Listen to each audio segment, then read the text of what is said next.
Today, we are talking about deported Somali nationals who say they want to return to America. And the bigger question behind it, what really happens after deportation? Stay with me because this conversation is more complicated than most headlines suggesting. Let's watch these clips and then I'll come back with more comments. People who spent years calling America racist are now crying online because they're being sent back to the same country they swore was better than here. Y'all like the video right here, follow for more. And let's get into this one. You see the meltdown videos everywhere, tears, anger, demands, but none of them mention the fraud investigations, the expired visas, the money that moved through criminal networks, or the abuse of programs paid for by the taxpayers. The moment accountability shows up, they all act shocked. I look at these videos and all I see is the same contradiction. Somalia is beautiful when they want moral high ground, but Somalia becomes unsafe the moment removal papers arrive. They switch the story depending on what benefits them. The reactions are emotional because the system finally stopped bending. Deportations are happening because laws exist, because agencies uncover fraud rings, because certain groups are draining millions from health, housing, and social programs that working Americans rely on. There's nothing complicated here. People act like the West owes everyone a comfortable life, like your job is to give everyone else more than what you could give your own family. And that is not how a country works. You cannot build a healthy society by subsidizing the failure of another one. And while all this is going on, the people who should be rebuilding Somalia, protecting Somalia, and modernizing Somalia are here demanding benefits. Their own country loses the adults who should be leading it. But Americans care about Americans who can't afford homes. They care about the people being pushed out of work by cheap labor. They care about a safe country. They do not care about entitlement meltdowns on TikTok. Accountability is not cruelty. Borders are not cruelty. Deportations are not cruelty. They're the basic function of a stable nation. Western countries are finally acting like it. Y'all like there are no health care centers free for the people in Somalia. Poverty, malnutrition. Somalia has one of the highest maternity deaths in the world. Why are we not fighting for the woman dying in the childbirth? Why are we not thinking about our young men and women fleeing to other countries and dying in the ocean? Why are we not talking about injustice in Somalia? Because all of this, there is no funding. There is funding in talking about circumcision, and there is money also talking about the age issue because of NGOs. So let's be honest and be real about these issues. The Somali man who was crying and begging for Trump to give him his passport back is now on live begging black Americans to help him get back to America after his criminal behavior got him deported. He was then trying to throw slick shots. Trying to get my word through. I'm all the way in Texas. What I'm gonna do from Texas, bro? Hey, thank you. Hey, Reese's showing love. That's why a lot of us need to start going to school, man. We know we understand one thing. The Embassy of America is based also in America as well. It's the headquarters. Okay. So, like, you know, you can go down there. Yeah, you need to get back to headquarters. I used to, man. That's how they fly. I guess y'all got a lot of cows and horses over there. Bro, what you mean? Bro, I'm in the crib.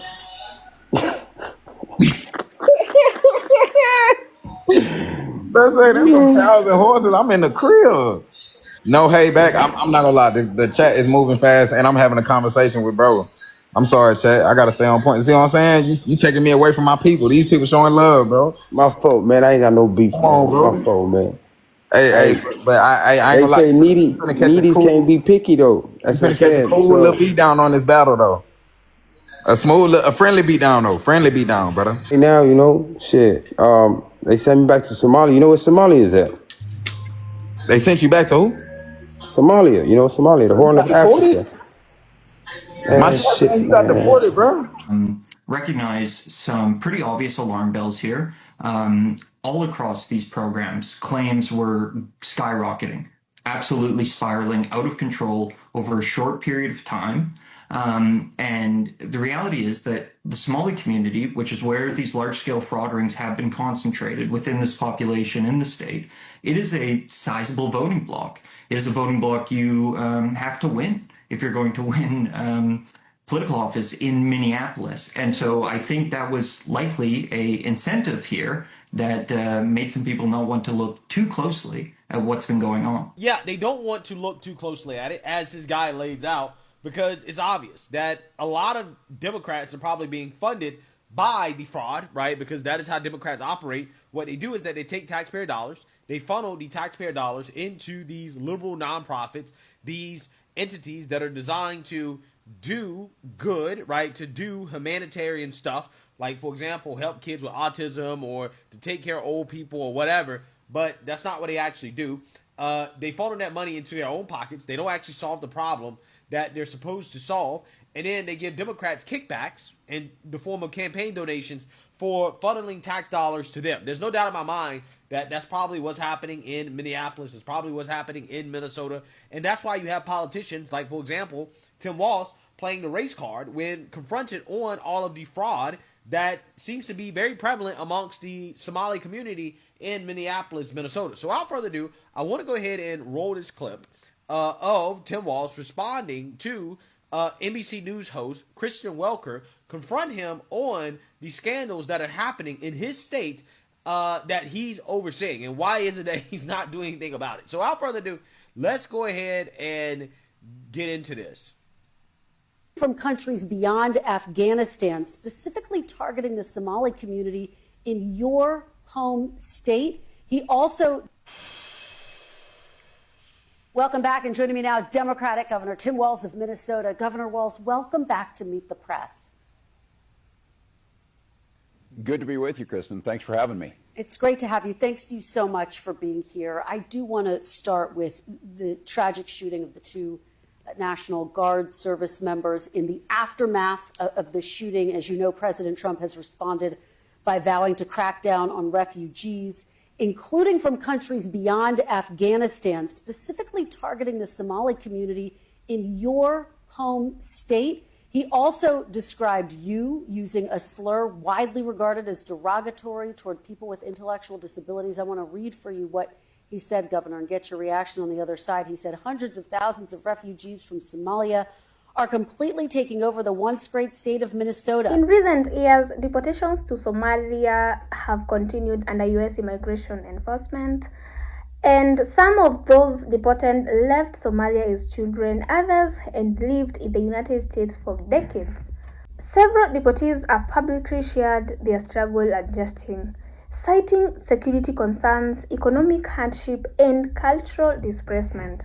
But this isn't about one group, it raises a larger issue. What does home mean when your home has been split into two worlds? This is the failed generation of Somalia, the generation that has been leading Somali politics for the last 30 years. So what have we gotten from this? Let's look at the numbers. Around 70% of Somalis live in extreme poverty. Africa's average is roughly 40%. Over 4.6 million Somalis face acute food insecurity.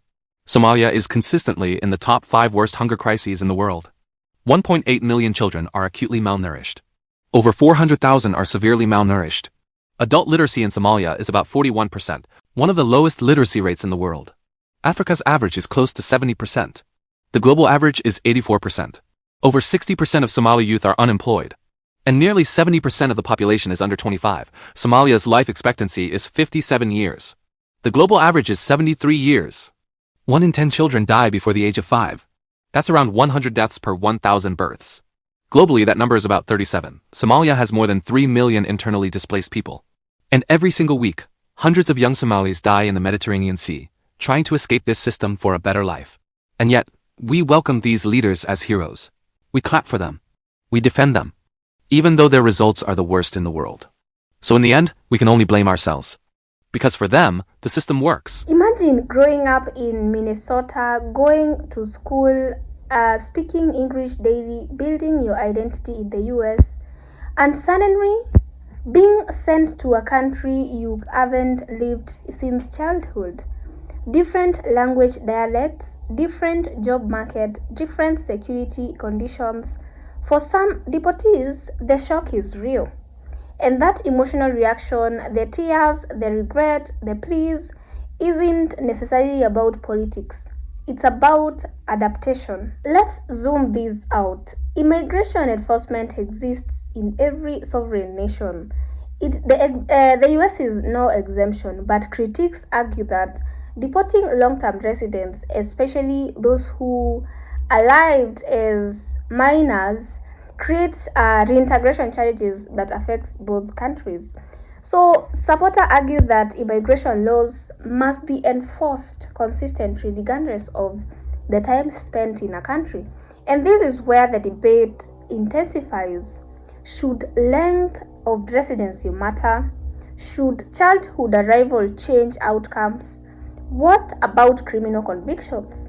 There are no easy answers, and that is why these topics remain politically and emotionally charged. Somalia today is not Somalia of the 1990s, but it faces serious economic and security challenges in certain regions. So, returning deportees struggle with employment opportunities, housing stability, cultural reintegration. We have even language barriers, especially those that are raised in the US. For someone who built their life and their adult identity in America, returning can feel like starting from zero. That shock can hit hard. But here is the uncomfortable part. If someone built their life in America, legally or not, what responsibility does the system have for this person? And on the other hand, what responsibility does the individual have to follow the law that the country they live in? This isn't just a Somalia issue. This conversation applies to deportations worldwide. It forces us to ask, is deportation simply a legal procedure, or is it a humanitarian transition that requires more support? At the end of the day, this story highlights something deeper than immigration policy. It highlights identity, belonging, and the reality that once you spend decades in one country, being removed from it can feel like losing a part of yourself. So whether you believe deportation is necessary or believe reform is needed, one thing is certain: the human impact doesn't end at the airport. Well, I would like to hear your thoughts respectively on the comment section. So this question is for you. Do you think long-term residents should face different standards? Should rehabilitation or reintegration programs be expanded, or should immigration law remain strictly enforced regardless of circumstance? Let's have a real conversation in the comment section, and make sure to keep it respectful. And if you appreciate balanced, in-depth commentary without the shouting, subscribe for more and join our family. This is Faith the Arts. Thank you so much for watching. I'll see you in the next one. Bye for now.